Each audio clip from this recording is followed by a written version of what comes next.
Peter Livesey, ace rock climber, sports psychologist. Bernie Woodward, RAF PTI and distance runner. Phil Watkins of the Army Physical Training Corps, all-round athlete. Bernie Shrewsbury of the Royal Marines, all-round athlete. Danny Nightingale, Olympic gold medalist in modern pentathlon. Stuart Sherman, lifesaver, surfboarder, canoeist. Ex-Commando Captain John Barry, Director of Outdoor Pursuit Centre. Keith Geddes, competition skier and outdoor pursuits instructor. We're in the Snowdonia National Park, where for the last week we've been up the highest mountains, sometimes wet and misty, but often sunny and quite still, and on the big lakes and along the fast-flowing rivers. It's been really quite beautiful. But for 8 men, the beauty of Snowdonia has been, I think, rather elusive, because they have been involved in a superhuman challenge, not only against each other, but against the wildest elements of Snowdonia itself. They've been taking part in 8 events, starting off with a run, climb and abseil, followed by a whitewater canoe race, a whitewater swim over the same stretch of water. They've also had to run up and down Travan Mountain. There's been a commando-style ropes course, an assault course, a lumberjack event, and finally a big endurance run, which they've only just finished. So who's the man who has ended up on top? Well, you can find out as you follow their story on our programmes, Survival of the Fittest. The British Meat Challenge begins at Cwm Idwal, a dark and sombre place. The competitors, running off in pairs, will have to skid down a grassy bank and pick their way across the valley bed, where the main hazards are deep bogs and stony outcrops. Facing them is the forbidding rock wall, known to climbers as the IDWAL Slabs.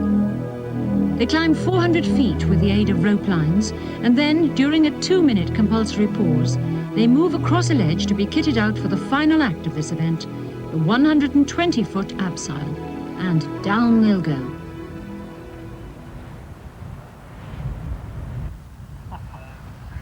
Right, can I have your attention, please?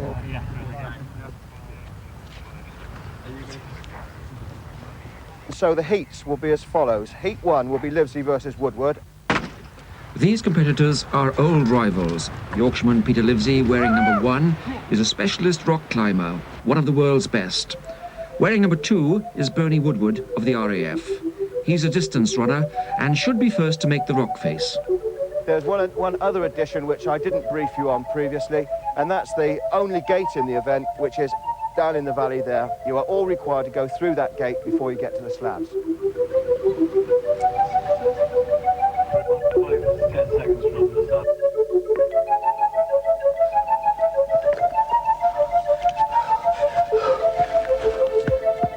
Woodward well away as expected. He needs this advantage, for although he's a climber himself, the man behind him is sure to be the master on the rock.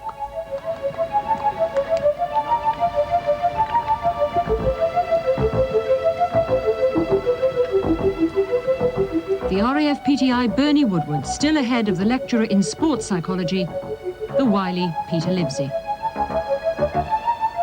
So you won't have had a chance to see the most tricky bit, which is the traverse at the top, from the top of the ropes to the top of the abseil. Because that traverse is rather more tricky than we anticipated, we will stop the watch for the compulsory hold when you get to the top of those ropes.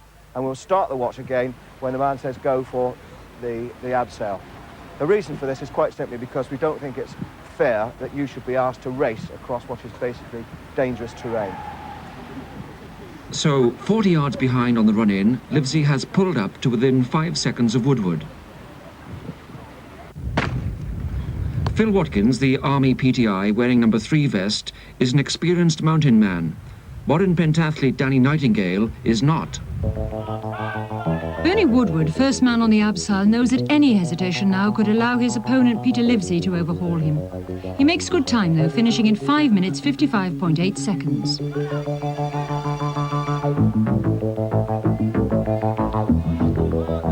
Climber Livesey is quickly down, but fails to pip Woodward.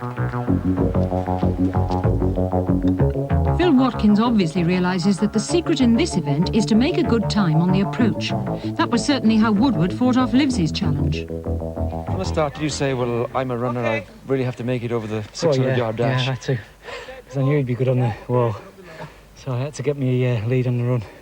And when you were doing it, were you aware of him at all? Yeah, course I would. You took a pretty canny line, didn't you? I don't know, I took the easiest one. I mean, that's my motto. If it's easy, take it. You saw Bernie ahead of you going in quite a different way. Yeah, yeah. I thought I was going up that hill over there. Oh dear. See you tomorrow, Bernie. The IDWAL slabs are no more than an afternoon stroll for the strong and confident Phil Watkins. For the inexperienced Danny Nightingale, it's quite a different story. If you're finding it difficult, get your breath and go within your own capabilities. And if it is too much for you, provided you've had a fair crack at the whip, then stop and call for assistance. Royal Marine Bernie Shrewsbury, wearing number 4, and lifesaver sea canoeist Stuart Sherman also go for speed at the start.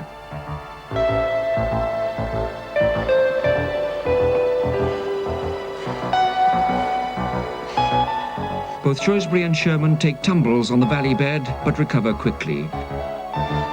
Here's Phil Watkins. He'll beat Danny Nightingale easily, but it's the overall time which will count, and he's definitely the fastest so far. Danny Nightingale, with a rescue man standing by, gains confidence and proudly reaches the ledge. Marine Shrewsbury settles for a steady pace, which leader Watkins also claims to have done. Yeah, I decided to go a bit slow on the run, hopefully to conserve some leg energy for the climb. Whether that worked or not, we'll show in the results.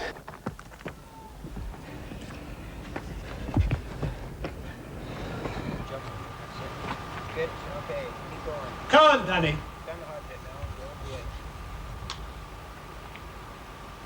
There's one challenge left for Danny, and he'll be so glad to get it over with. Going the right way? Meanwhile, the Marine has a good lead over his opponent, who confesses that even climbing a ladder to clean windows is too much for him. Stuart Sherman, who'd prefer the trials of rough seawater any day. He's doing well, though.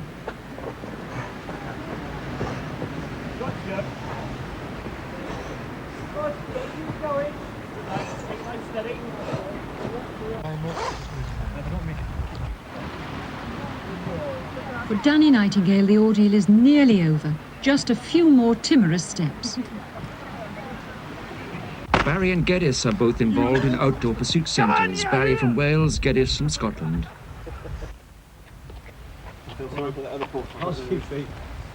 Danny Nightingale was never more relieved.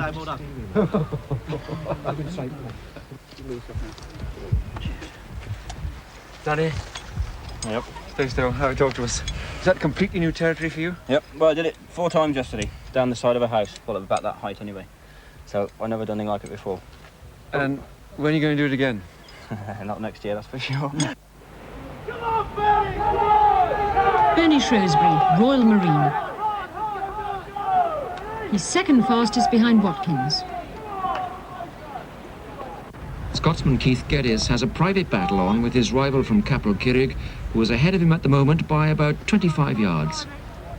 Very good event, hard. Bit of a stumble down that the run, the first part. Yeah, mine trying to concentrate on too many things, route, so I'm going to pick abseiling, because I'm not that experienced at abseiling. And I found I lost a lot of time probably traversing about, but still, I'm quite pleased with that. A pleased Bernie Shrewsbury. And not so pleased Stuart Sherman, though he's done remarkably well for someone with a genuine fear of heights. Eventually he copes well with the abseil too. Keep him right. He must keep to the right.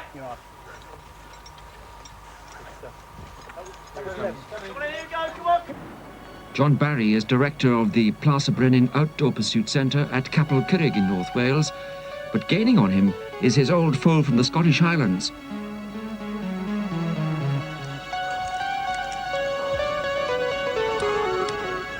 Stuart Sherman overcomes his nerves and tumbles to safety.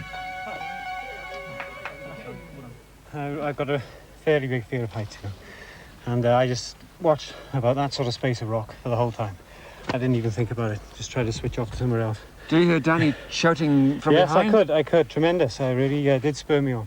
11-1. Come on in, John! John Barry doesn't normally abseil in this fashion. Come on, John!